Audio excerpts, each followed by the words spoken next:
Hello, NBA fans. Every day we have news about the Los Angeles Lakers. I'm a Lakers fan and I ask for your help by subscribing to the channel and giving me your thumbs up.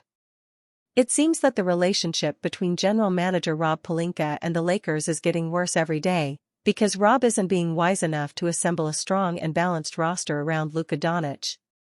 And for some NBA analysts, it's time for the Lakers to make drastic changes, starting with firing Rob Pelinka. The Lakers sit fifth in the West at 23-13, but an anonymous ex-scout who worked under Rob Pelinka isn't buying the decent record. He called for the team to replace its GM before the Luka Doncic-LeBron James window slams shut. He didn't only criticize Pelinka for only wins and losses. The scout pointed to Pelinka's refusal to address glaring roster holes and his habit of stockpiling assets instead of striking while the iron's hot. Insider scout sounds alarm on Rob Pelinka fumbling Luka Doncic-LeBron James window.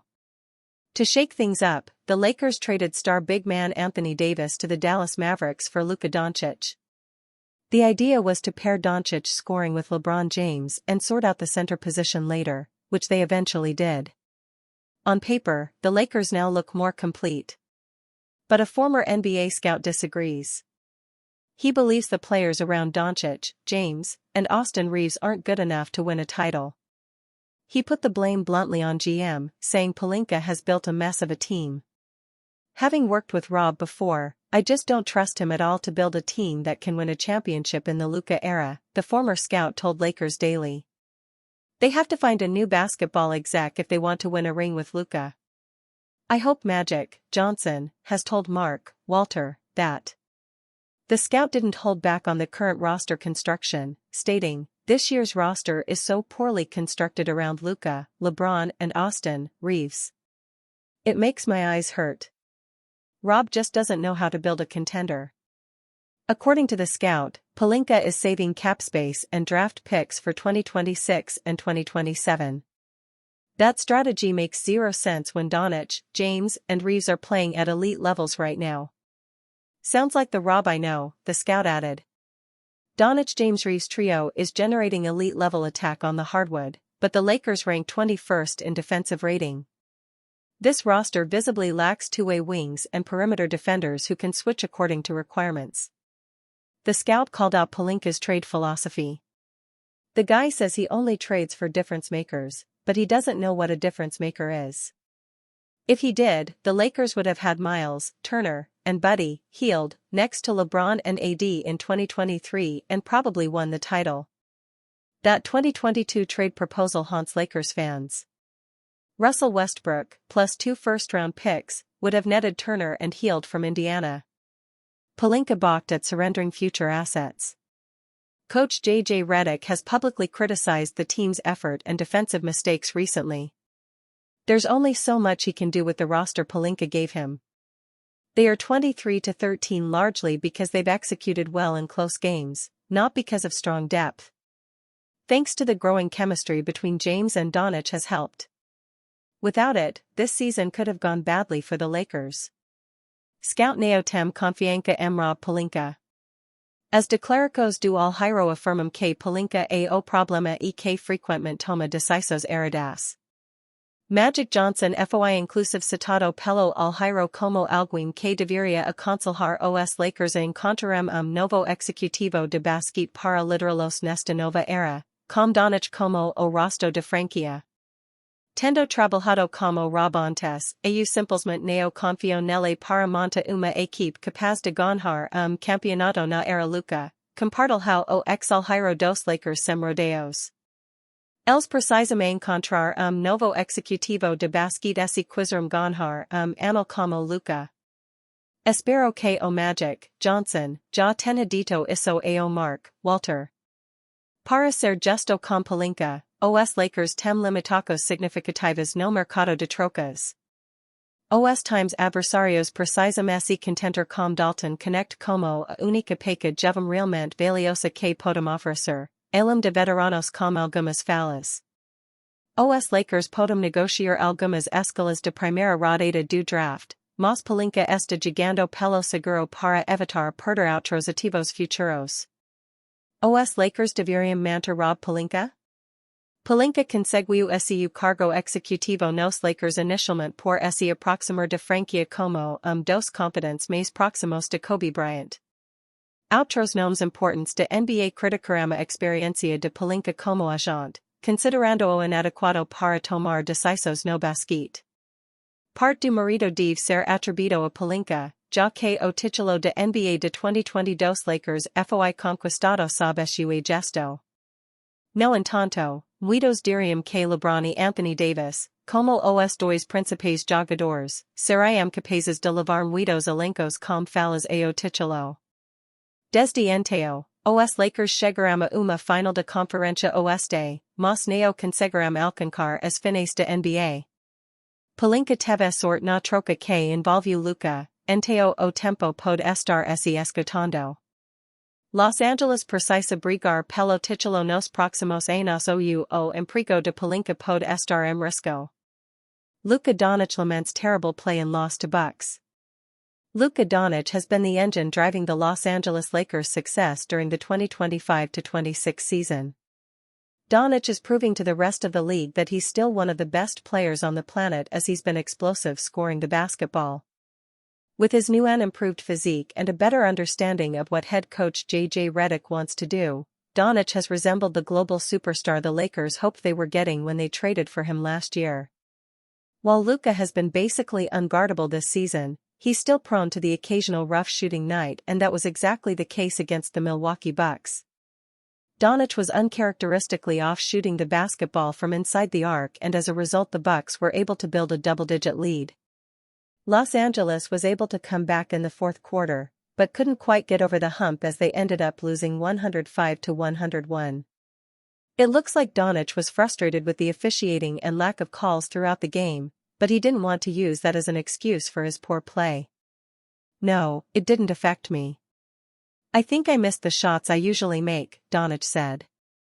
"Those little floaters in the paint, I work on that a lot. Just today, it was a terrible day for me." Not only was Doncic inefficient from the field, he also fouled out of the game after getting under Kevin Porter Jr. on a three-point attempt in the final minute that wound up leading to the game-winning free throws. "I think we missed a couple good shots down the stretch. Then I fouled. I had 6 fouls. First time in a long time, so that's when we can't foul on the three-pointer. I don't think he shoots like that. The referee said it was a foul, so I guess it's a foul," Doncic said when asked about the play. Luka shot a solid 4 of 6 from beyond the arc, but went 8 of 25 overall. He also didn't help himself from the free throw line as he only managed to go 4 of 8. It was without a doubt Doncic's worst offensive performance of the season, and perhaps it was apt that he wound up fouling out of the game. The bright side to this is it's hard to imagine the Slovenian star having another rough outing like this. A game on Monday against the Sacramento Kings could be the perfect pick-me-up for Doncic and the rest of the Lakers. Lakers G League star makes blunt admission about NBA future. For much of the season, Kobe Buffkin's G League production has caught attention, prompting growing belief that the Los Angeles Lakers may have uncovered another under-the-radar gem within their system. The South Bay Lakers guard has filled box scores and consistently looked like one of the most complete prospects in the developmental pipeline. Yet as his profile continues to rise, Buffkin has been increasingly clear-eyed about what will actually earn him a permanent place in the NBA. Rather than leaning on scoring totals or highlight plays, the 22-year-old has framed his path forward around impact. Defense, effort, and attention to detail have become central to his approach as he pushes towards another NBA opportunity. "I'm still a young guy, I got to make an impact somehow, got to stand out somehow, and that's one of the ways," Buffkin said on his defense earlier this season, via clutch points. "Everybody knows that if you're young, you got to stand out in that category. That's just something I try to do every time I step on the court." That mindset reflects a broader league reality. While G League scoring can draw attention, NBA teams tend to reward players who can defend, compete, and fit seamlessly into winning environments without needing the ball. Lakers prospect pairing production with defensive impact.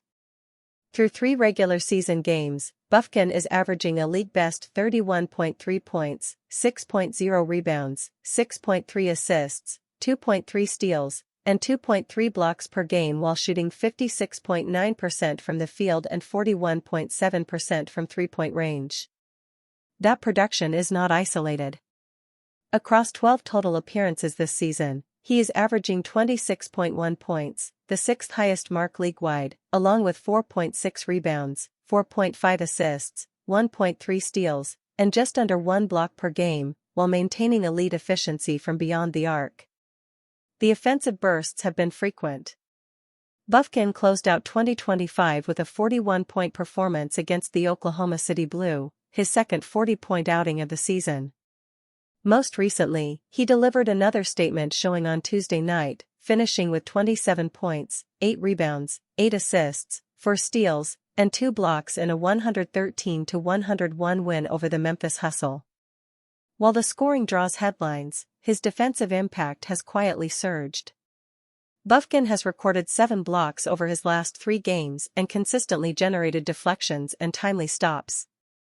On January 3, also against Memphis, he made the defining play of the night late in overtime, recording a key block, securing the loose ball, and converting an and-one in transition to seal a narrow victory for South Bay. Bufkin understands that it's this side of his game that may ultimately open the NBA door, whether in Los Angeles or elsewhere. Defense, details, and a narrow window. Teams evaluating G League prospects often look beyond raw scoring, prioritizing versatility, defensive effort, and adaptability. Bufkin has checked those boxes this season, pairing his offensive production with consistent hustle and reliable two-way impact. With offensive production already concentrated among high-paid stars, front offices value plug-and-play contributors who can impact games without dominating the ball and are willing to do the dirty work in limited minutes. Drafted 15th overall by the Atlanta Hawks in the 2023 NBA Draft, Bufkin's early NBA path stalled due to injuries and inconsistent roles. The G League has since provided a clean runway to rebuild confidence and rhythm, an opportunity he has fully embraced. He was briefly called up by the Memphis Grizzlies in late November on a 10-day hardship exception, and his recent form suggests another NBA look may not be far away, earned through defense and all-around contribution. Just getting reps brings confidence, Bufkin recently said. It's just knowing what to do in certain situations. I think I'm just progressing in the knowledge and my IQ on the defensive end. Crucially, the 6'4" guard remains on a standard G League contract and is not tied to the Lakers. Any NBA team is free to sign him outright without compensation, a reality that raises the stakes for Los Angeles as roster movement accelerates across the league. Recent history has shown how quickly these situations can change. Teams have grown increasingly aggressive in securing ready-made contributors, moving decisively when opportunity presents itself. For Bufkin, the formula is clear. Continue impacting games defensively, embrace the details, and let the rest follow. If that approach holds, his path back to the NBA may be less a question of if, and more a matter of when. Lakers' top trade targets. However, all of that doesn't mean the Lakers are completely ruled out from making a trade, it just means they'll have to jump through a lot more hoops to make a deal that both keeps them under the first apron and makes the team better, which, as the days go on, feels harder and harder to see as likely. As the mock trades, rumors, and reports on potential targets continue to circulate, the Lakers still have their eyes on a number of targets as the deadline approaches. While there's still a chance Los Angeles doesn't land any of their top targets, they reportedly still have a chance at 3 in particular: Jones, Daniel Gafford, and, most recently, Keon Ellis of the Sacramento Kings. Lakers predicted to face steep competition for top trade target. The price of Jones could be too high, considering his rising value around the league and what other teams could offer the Pelicans in a package for the 27-year-old wing. The same is true with Ellis, who, despite getting little run in Sacramento, has been eyed by a number of teams, specifically the Knicks, who could very well give up more than the Lakers for the 3-and-D player. Gafford, on the other hand, might be their best bet. He fits their needs, and while his 3-year, $54 million extension will kick in next season, which could require Los Angeles to give up Rui Hachimura and at least one more asset. He has a strong history with Doncic and would likely give head coach J.J. Redick more assurance on the defensive end of the floor compared to Ayton. Lakers' strong interest in former Luka partner fuels new trade rumors. But still, whoever the Lakers are targeting before the trade deadline, it's going to be difficult for them to find a move that both fits within their restrictions and turns them into a stronger title contender. J.J. Redick praises Jake LaRavia and Jackson Hayes for recent play.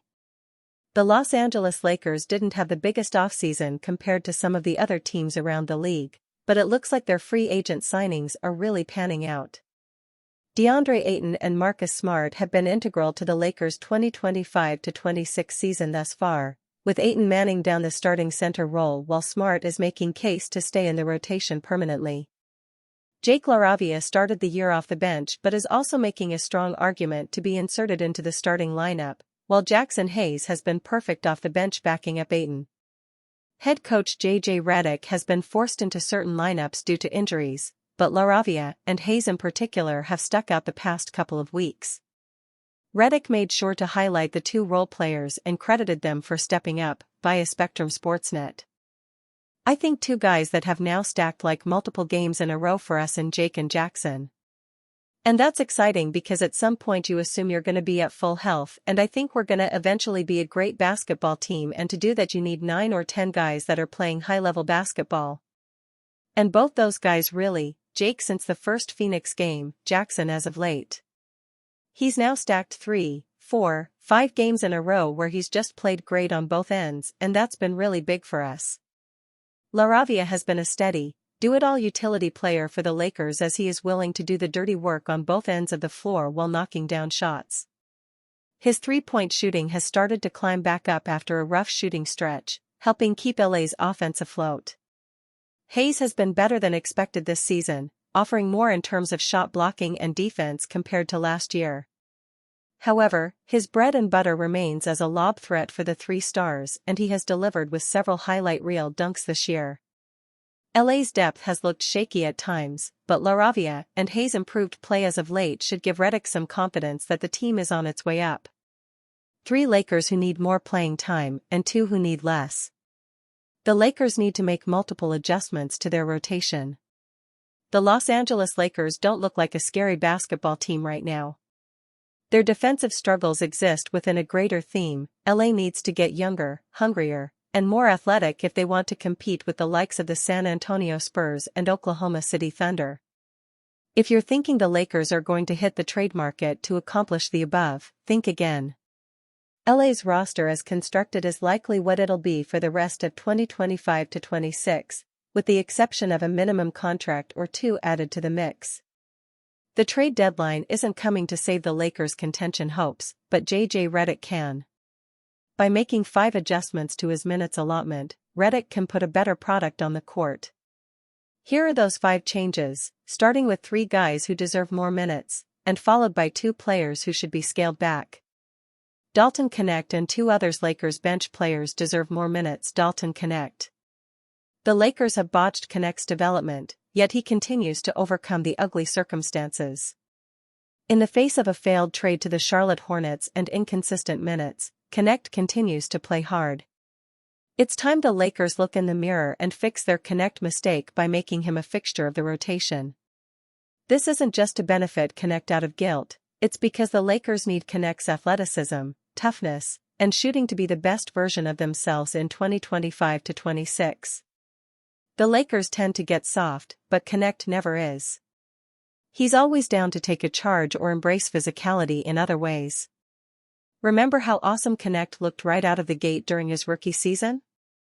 It's called confidence, and the Lakers should flood him with more minutes to enable the return of that swagger. Nick Smith Jr.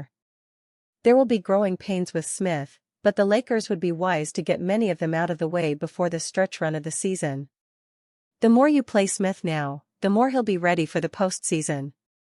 His length and athleticism is a breath of fresh air on a team that often looks old and rigid on the defensive perimeter. Redick should probably sit Smith down and explain that he shouldn't worry about making shots as much as following Marcus Smart's lead as a defensive tone setter. Jake LaRavia. LaRavia is 7th on the Lakers in minutes per game this season, 26.7, and that's way too low. LaRavia should be playing at least 30 minutes a night, and if it means cutting Rui Hachimura's playing time, once he gets back, so be it. LaRavia is increasingly proving that he's a perfect fit alongside LA's trio of ball-dominant stars. He does all the little things, he's tough, he hits shots, and he's a deceptively good athlete. DeAndre Ayton and one Lakers star need to be scaled back in playing time. DeAndre Ayton. Ayton complaining about touches was one reason to play him less, but the main problem is his inconsistent effort. The notion of hunger has already arisen twice in this article. Ayton doesn't have much of it, and never has. He seems like a really nice guy, but he's not a cold-blooded competitor out there, which makes him a terrible fit with Luka. The Lakers need Ayton to be solid, let's not act like they can just stop playing him. A little less Ayton and a little more Jackson Hayes would inject this team with a lot more energy and fight. Luka Doncic. Last but not least, the Don. Obviously, if Luka could realistically play 48 minutes a night, Redick would keep him out there. And with Reeves having been sidelined recently, Luka has been taking on more of a minutes burden. But the Lakers need to tread carefully. We've seen how Luka's body wears down throughout the regular season, leaving him broken by the time the playoffs arrive.